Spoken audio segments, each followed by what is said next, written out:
இந்த பாராட்டுக்களை எல்லாம் தலையில் ஏற்றிக்காம நெஞ்சில் ஏந்தி தந்தை பெரியார், பேரறிஞர் அண்ணா, தலைவர் கலைஞர் ஆகியோர் வழங்கி இருக்கக்கூடிய உணர்வோடு சொல்கிறேன். இந்த 1000 ரூபாய் என்பது ஒரு தொடக்கம் மட்டும்தான். 10 ஆண்டுகள் பாழ்படுத்தப்பட்ட தமிழ்நாட்டோட வளர்ச்சியை மீட்டெடுத்து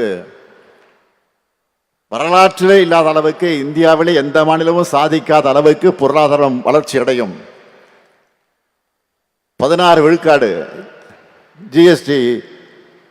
ஜிஎஸ்டிபி வளர்ச்சியும் நம்ம திராவிட மாடல் அரசு சாத்தியப்படுத்தி இருக்கு. இந்த வளர்ச்சியில மகளிருக்கான பங்கு நிச்சயம் கிடைக்கணும்னு நினைச்சேன். கலைஞர் மகளிர் உரிமை திட்டத்தில் இதுவரைக்கும்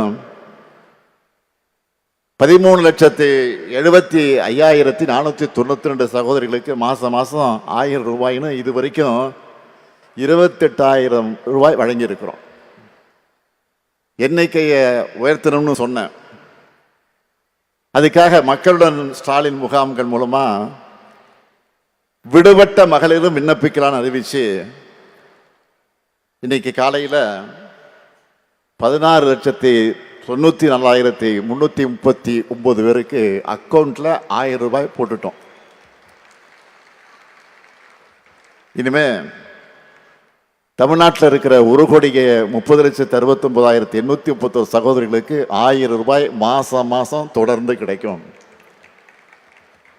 தலைநிபரும் தமிழ்நாட்டில் பெண்கள் உயர்ந்து நடைபோட நிச்சயம் உரிமை தொகையும் உயரும், பெண்களுடைய உரிமையும் உயரும்.